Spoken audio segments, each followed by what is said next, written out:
जय माताजी मित्रों, मारी चेनल ममतानी रसोई में तमारुं स्वागत है। आज आपणे बनावीशुं उनाळामां होटेलना शाकने पण भूलावी दे तेवुं एकदम टेस्टी चटाकेदार शाक। तो आ शाक बनाववा माटे मैं अत्यारे अर्धी वाटकी जेटलुं दही लीधुं छे। तो दहीने आपणे एक बाउलनी अंदर लई लईशुं। दहीनी साथे आपणे अत्यारे 1 चमची लाल मरचुं पाउडर लीधुं छे ते एड करीशुं। अर्धी चमची આપણે હળદર એડ કરીશું। 1 ચમચી આપણે ધાણા જીરું લઈશું। અડધી ચમચી ગરમ મસાલો લઈશું। 1 નાની ચમચી જેટલું મીઠું એડ કરીશું અને બધી જ વસ્તુને આપણે સારી રીતે મિક્સ કરી લઈશું।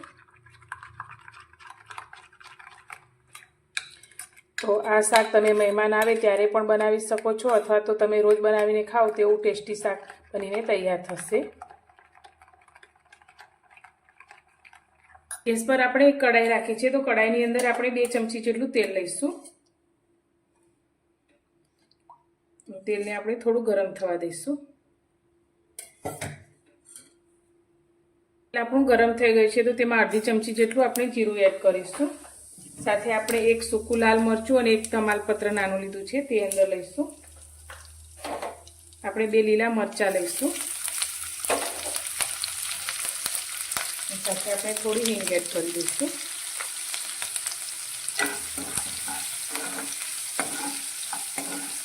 મરચાં આપણા સંતળાઈ જાય એટલે તેની અંદર આપણે જે દહીંની પેસ્ટ તૈયાર કરી છે તે લઈ લઈશું।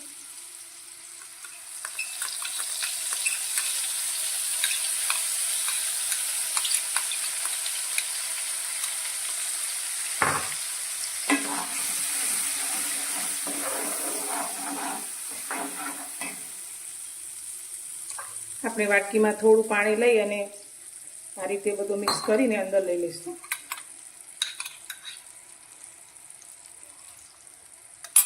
ગેસની ફ્લેમ અત્યારે આપણે હાઈ રાખી અને એકાદ મિનિટ જેવું આ રીતે દહીં મસાલાને સાંતળીશું।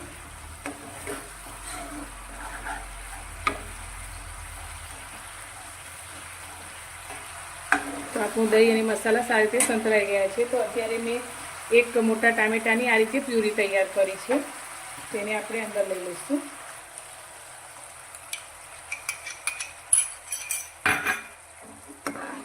ને બધું સારી રીતે મિક્સ કરીશું।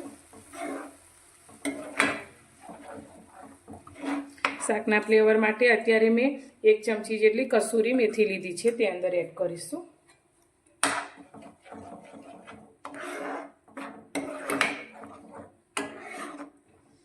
હવે ગેસની ફ્લેમને અત્યારે આપણે એકદમ ધીમી કરી દઈશું અને આને ઢાંકી અને આપણે થવા દઈશું અને વચ્ચે વચ્ચે હલાવશું। આપણી ગ્રેવી જરા પણ કાચી ન રહે અને એકદમ સરસ રીતે ઉકળી જાય અને તેલ છૂટું પડે ત્યાં સુધી તેને થવા દેવાની છે।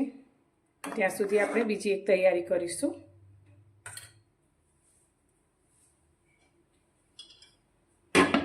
આપણે ગેસના બાજુના સ્ટવ પર આ એક કડાઈ રાખી છે તેની અંદર 2 ચમચી જેટલું તેલ લઈશું અને તેલને આપણે થોડું ગરમ થવા દઈશું। ગરમ થઈ ગયું છે તો તેમાં થોડું જીરું આપણે એડ કરીશું અને અત્યારે મેં 1 કેપ્સિકમના આ રીતે ઊભા ટુકડા કરી લીધા છે તે આપણે તેલની અંદર લઈ લઈશું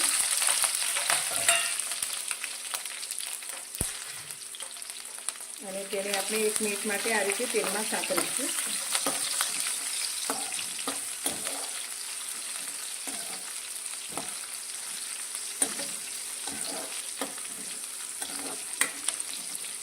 કેપ્સિકમ આપણા સંતળાઈ ગયા છે તો અત્યારે મેં 3 મીડિયમ સાઇઝના બટેકાના આ રીતે છાલ કાઢીને ટુકડા કરી લીધા છે તે અંદર લઈ લઈશું। હવે આપણે બટેકાના શાકનું મીઠું અત્યારે એડ કરીશું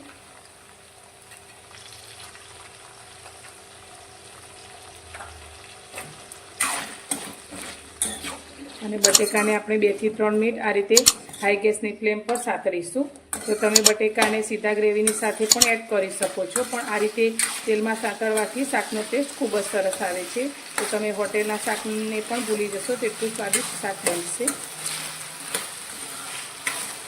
3-1 મિનિટ જેવું આપણે બટાકાને આ રીતે તેલમાં સાંતળ્યા છે. તો એકદમ સરસ રીતે આપણા બટાકા સંતળાઈ ગયા છે. તો તેની અંદર આપણે અડધી ચમચી ચાટ મસાલો એડ કરીશું. તમે આમચૂર પાવડર પણ લઈ શકો છો. અને સારી રીતે મિક્સ કરી લઈશું.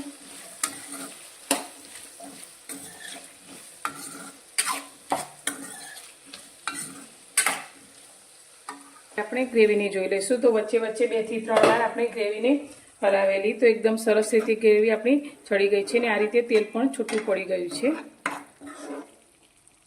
તો હવે આપણે જે બટેકાને સાતળીને રાખ્યા છે તે ગ્રેવી સાથે મિક્સ કરી લઈશું.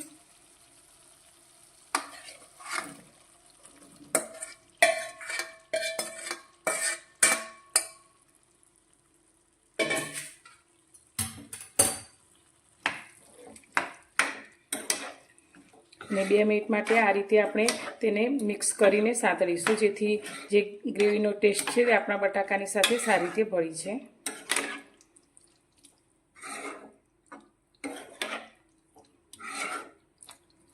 શાકની સુગંધ એકદમ સરસ રીતે આવવા લાગી છે. તો જોતાં જ ખાવાનું મન થઈ જાય તેવું ટેસ્ટી આપણું શાક બને છે. આપણે ગ્રેવી સાથે સારી રીતે મિક્સ કરી લીધું છે. તો હવે બટાકા આપણા સારી રીતે ચડી જાય તેના માટે પાણી એડ કરીશું. તો અત્યારે આપણે અડધા ગ્લાસ જેટલું પાણી લઈશું અને સારી રીતે મિક્સ કરી અને 5 થી 6 મિનિટ માટે આપણે મીડિયમ ગેસની ફ્લેમ પર શાકને ચડવા દઈશું.